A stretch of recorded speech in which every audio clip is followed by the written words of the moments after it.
Hello student, welcome to St. Angel online classes. Stay home, stay healthy. We are working from home. Class 8 subject math chapter 11। आज हम new chapter start कर रहे हैं, chapter 11। ठीक, chapter 10 हमने last video में complete कर लिया था।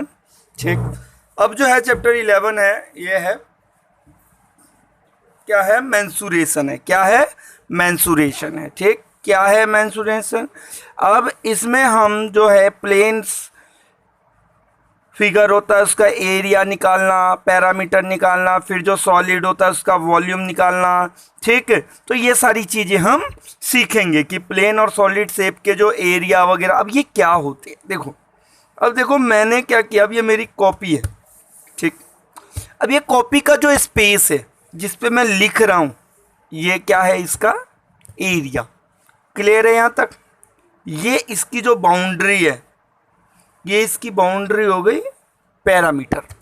आपको ऐसे समझा तो देखो, ये मान लो कि आपका खेत है और ये खेत की बाउंड्री है। ठीक, अब आप खेती कहाँ करोगे, बाउंड्री के अंदर। तो ये जो आप बाउंड्री के अंदर खेती करोगे, ये तो हो गया एरिया, क्षेत्रफल। ठीक, और ये जो ये बाउंड्री है, ये बाउंड्री, ये हो गया पैरामीटर। बताओ कोई कन्फ्यूजन तो नहीं है, समझ में आ गई बात आपको, कोई दिक्कत तो नहीं है कि पैरामीटर क्या है। और अच्छा, एक दो बातें और, कई बार क्वेश्चन में डायरेक्ट एरिया या पैरामीटर निकालने के लिए नहीं कहता है। क्वेश्चन आ गया कि एक फील्ड है, खेत है, उसमें हमें घास लगानी है। तो घास लगानी है तो घास तो यहाँ लगेगा, तो एरिया। अब क्वेश्चन आ गया कि जो फील्ड की फेंसिंग करनी है। फेंसिंग मतलब चारों दीवार, आपने देखा होगा आप अपने खेत में कांटेदार तार लगा देती हो, तो चारों तरफ लगेगा, खेत के अंदर नहीं। तो क्या निकालना है, पैरामीटर।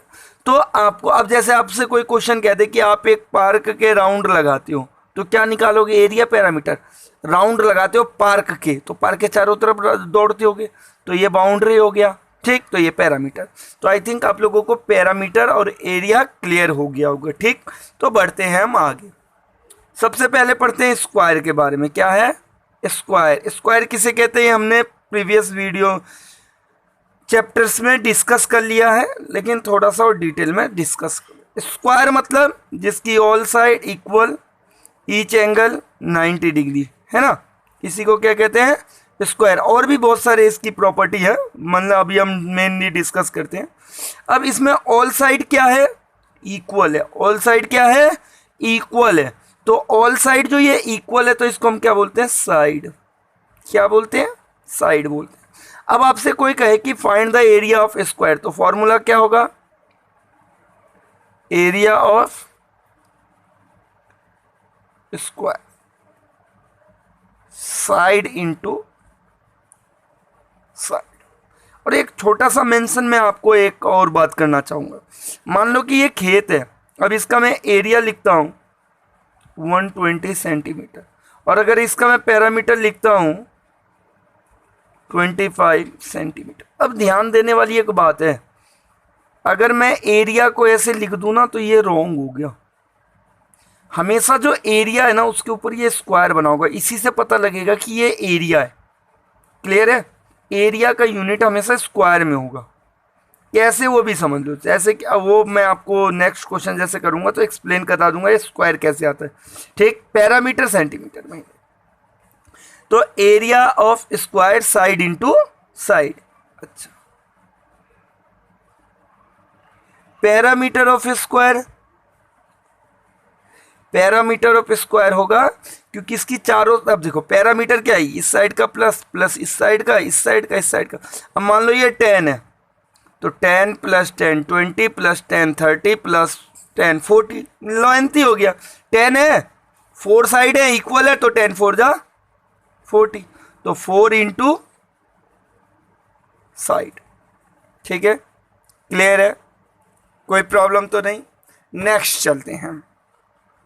अब नेक्स्ट हमारा है क्या, रेक्टेंगल। अब रेक्टेंगल क्या होता है,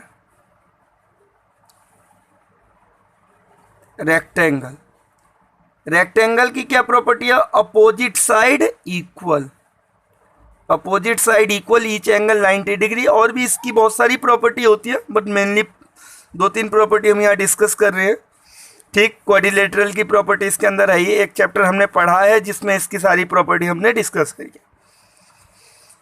तो रेक्टेंगल में अब हमें रेक्टेंगल का एरिया फाइंड करना है। तो जब हमें रेक्टेंगल का एरिया फाइंड करना है तो हम, ये तो हमारा लेंथ हो गया और ये हमारा क्या हो गया, ब्रेथ। क्या हो गया, लेंथ एंड ब्रेथ। क्या हो गया, लेंथ एंड ब्रेथ हो गया। अपोजिट साइड इक्वल है। अब आपसे कोई कहे एरिया ऑफ रेक्टेंगल, तो सीधा करेंगे L multiply B, L multiply B। और आपसे कोई कहे पैरामीटर ऑफ रेक्टेंगल, अब देखो क्या होगा, इस साइड का प्लस, इस साइड का प्लस, इस साइड का प्लस, इस साइड का प्लस।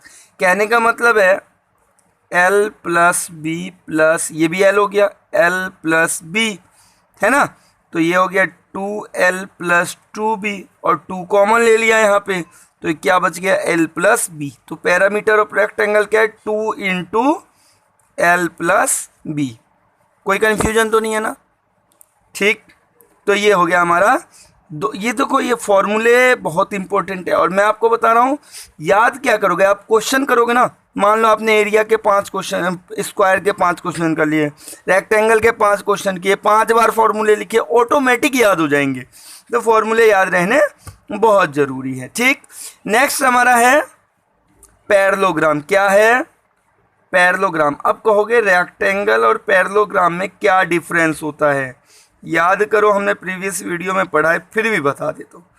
अपोजिट साइड इसकी भी इक्वल होती है ना, अपोजिट साइड इसकी भी इक्वल। ये हमारा लेंथ हो गया, ये ब्रेथ हो गया। ठीक, लेकिन रेक्टेंगल का ये जो एंगल है 90 डिग्री होता है ईच एंगल। इसमें ऐसा कोई रूल नहीं है, पैरेललोग्राम में ऐसा कोई रूल नहीं है कि इसका जो ईच एंगल हो 90 डिग्री, ऐसा कोई रूल नहीं है। तो इसका एरिया का क्या फॉर्मूला होगा, L मल्टीप्लाई B, बिल्कुल भी नहीं। इसकी हमें हाइट निकालनी पड़ेगी। हाइट का क्या मतलब होता है, हाइट हमेशा सीधा होता है 90 डिग्री के एंगल पे। तो अगर इसका हम हाइट ड्रॉ करें तो ये आएगा हाइट। हाइट इसके अंदर ड्रॉ होगा, है ना, बाहर भी हो सकता है, यहाँ से ड्रॉ करेंगे, यहाँ बाहर आ गया।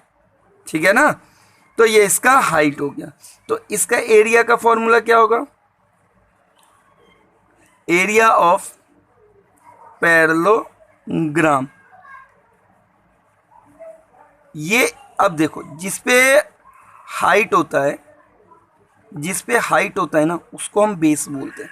कहने का मतलब ये है कि अगर मान लो मैं यहाँ से हाइट ड्रॉ कर दूँ, ध्यान से सुनना मेरी बात को, इस पॉइंट से हाइट ड्रॉ करूँ, मुझे ये वाली हाइट पता है, तो बेस ये हो जाएगा। अगर इस पॉइंट से ड्रॉ कर दूँ तो ये बेस ये है। यानी कहने का मतलब ये 90 डिग्री है। देखो ध्यान से सुनो, ये तो हाइट हो गई, और ये 90 डिग्री जिस पे परपेंडिकुलर है, जिस साइड पे है, वही साइड इसका बेस होगा। ठीक, तो एरिया ऑफ पैरेललोग्राम क्या होगा, बेस इनटू बेस, तो इसका ये हो गया, हाइट इसका ये होगा। अगर यहाँ से करूँगा तो बेस ये हो जाएगा, हाइट ये हो जाएगा। ठीक है ना, हमेशा इक्वल ही रहेगा। ऐसे क्वेश्चन भी आएंगे, आपको बताऊंगा मैं। नेक्स्ट है parameter, parameter of parallelogram. Parameter का same formula 2 into L plus B, L, क्योंकि इसमें कोई चेंज नहीं आएगा। ठीक, चलिए नेक्स्ट चलते हैं। नेक्स्ट टॉपिक है हमारा सर्कल। सर्कल क्या है,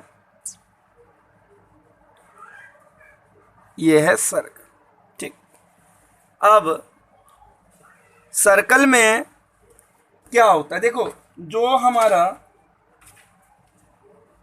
ये इसका सेंटर होता है। जैसे कि आप अपने कंपास से कोई भी गोल बनाते होंगे तो बीच में एक पॉइंट बनता होगा, उस पॉइंट को हम बोलते हैं सेंटर। क्या बोलते हैं, सेंटर। और ये होती है इसकी रेडियस, रेडियस यानी त्रिज्या।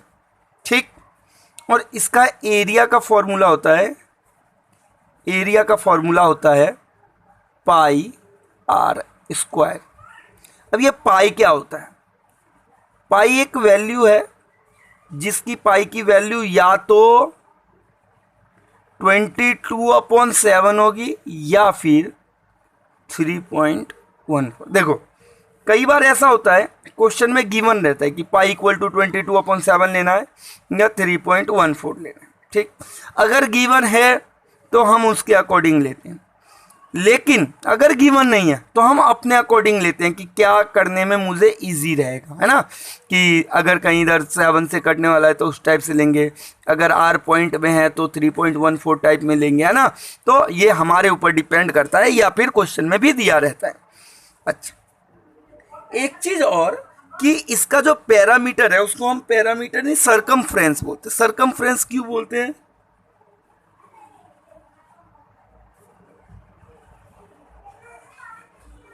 सरकमफ्रेंस, देखो पैरामीटर जो है वो स्ट्रेट लाइन की बाउंड्री को कहा जाता है ना, और क्योंकि ये इसकी स्ट्रेट लाइन तो यानी कर्व है, मुड़ा हुआ है ना, तो इसीलिए बात वही है, पैरामीटर ही है। ये जो बाउंड्री है ना, उसको हम क्या कहते हैं? सरकमफ्रेंस। कंफ्यूज मत होना, पैरामीटर ही है। सरकमफ्रेंस का मतलब भी पैरामीटर ही है, लेकिन सर्कल, सेमी सर्कल जब आप पढ़ोगे तो आपको पैरामीटर लिखा नहीं मिलेगा। क्या लिखा मिलेगा आपको? सरकमफ्रेंस। और इसका फॉर्मूला होता है 2πr, और इसके बारे में मैं आपको पहले ही बता चुका हूं, ठीक है ना। चलिए नेक्स्ट चलते हैं हम ट्राइंगल। अब देखो ट्राइंगल कई टाइप के होते हैं, ठीक, तो उसी हिसाब से इसका एरिया निकालने का फॉर्मूला भी अलग अलग होता है। नॉर्मली जो बेसिकली फॉर्मूला यूज किया जाता है कि मान लो ये ट्रायंगल में मैंने हाइट ड्रॉ कर दी, तो इस पे हाइट ड्रॉ कर दी तो बेस क्या होगा? बस वही है, जिस पे नाइन वही बेस होगी, ठीक। तो area of triangle 1/2 base into height, ठीक। और इसका पैरामीटर क्या होगा? इसका पैरामीटर क्या होगा? जैसे कि मान लो ये ए साइड हो गई, ये बी हो गई, ये सी हो गई, तो ए प्लस बी प्लस सी।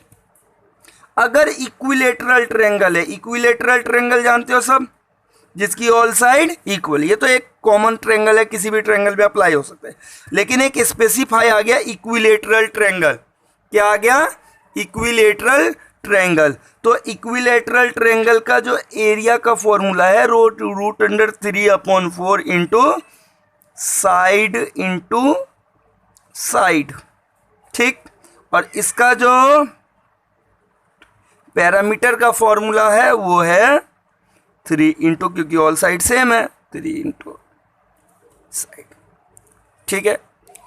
स्टूडेंट, ये जो मैंने अभी आपको बताया है ये बहुत इंपॉर्टेंट है इस चैप्टर को करने के लिए, तो आप प्लीज़ इसको बहुत अच्छे से देखें। Okay, thank you very much for listening me.